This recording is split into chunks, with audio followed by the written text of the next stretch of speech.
Ẹ̀kálẹ́ Anthony General Ògúnléjè Òwúdẹ̀ ló ń kí yín yankan bí ọgbẹ́ aláṣejù babajẹ́nrọ́lá tí fi ẹsẹ̀ méjèèjì ta ajá nípá láti iléeṣẹ́ ojúkòkòrò Evangelical Ministry orí òkè Kòmátà ní ìròyìn kúmọkùmọ tí ń wáyé ní ìlú London níbí wá nǹkan kùn sójú láti gbọ́ kókó inú ìwé ìròyìn kúmọkùmọ náà láti ìlú London ṣàrà lójú ọ̀tá tó ń wò mí tẹ̀gbintẹ̀gbin.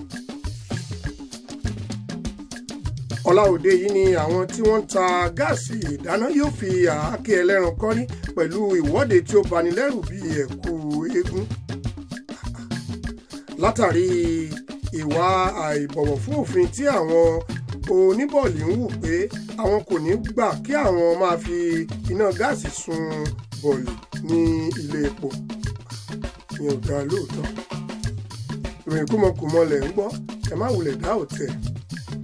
Ọ̀gágun ajagun fẹ̀yìntì nílẹ̀ yìí rí àti ní òkè òkun General Dandan ti pa á láṣẹ fún àwọn ará Mushin láti máa dá irùngbọ̀n sí nítorí ìlọsíwájú epo rọ̀bì ní ìlú Côte d'Ivoire. Ó tún kàwá pẹ̀lú ọ̀rọ̀ Côte d'Ivoire níwèé. Ọ̀gágun Tinúmìní máa ṣe fi kún ọ̀rọ̀ rẹ̀ pé ìgbésẹ̀ yìí yóò mú ìrẹ́pọ̀ tí ó dán mọ́rán wá láàrin Corporate Picture àti Olúṣẹ́gun Ọbásanjọ́ ní ìlú Ẹ̀yẹ́nkọrin ní ìlú Ìlọrin. Ròyìn kúmọkùmọ lẹ̀ ń gbọ́, ẹ má wulẹ̀ ṣéèkì orí, ẹ ṣe bí ẹ ti ṣe ranjú kalẹ̀ bí àkọ́bí orógbó láti gbọ́ ìròyìn kúmọkùmọ náà. Corporate Picture wá rawọ́ ẹ̀bẹ̀ ńlá sí Kọ́lá Olóòtú ní Ìbàdàn pé kí wọ́n dákun dábọ̀ àti pé òun fi orí ọba Òṣèmọ̀wé of Ondo State bẹ̀ wọ́n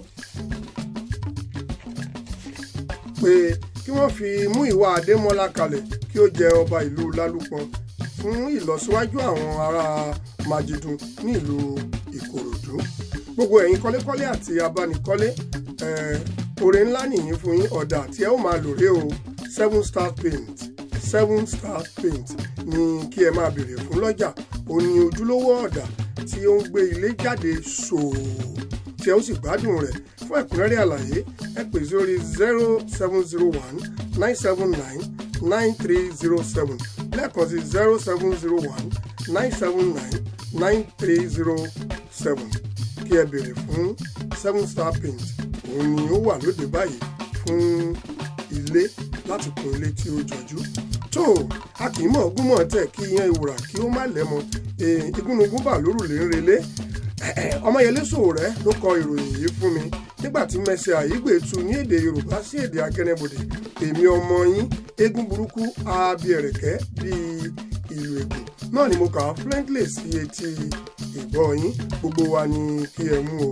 Tó ó wù ní kí apàjá ní Mushin àwọn Kàlàbá ni wọ́n fi àáké kọ́rí o. Ìyókù tún di ní ọjọ́ méje. Imú yín ni kí ẹ máa fi mí òun. Ẹ má gbàgbé pé èyí ni ọdún. Ẹ sọdún jẹ́jẹ́, ẹ má yàwó ṣe ọdún, ẹ má sì mu sìgá ní ilé epo nítorí pé ó léwu púpọ̀. Èmi náà kí yín pé Merry Christmas and Happy New Year in advance. A tún máa pàdé ìròyìn kúmọkùmọ náà ń kí yín. Ẹ subscribe, ẹ share, kí ẹ comment nítorí pé àtìlẹ́yìn yín òun náà ló gbé wa ró ní ilé iṣẹ́ ìròyìn kúmọkùmọ TV. Ẹ ṣé.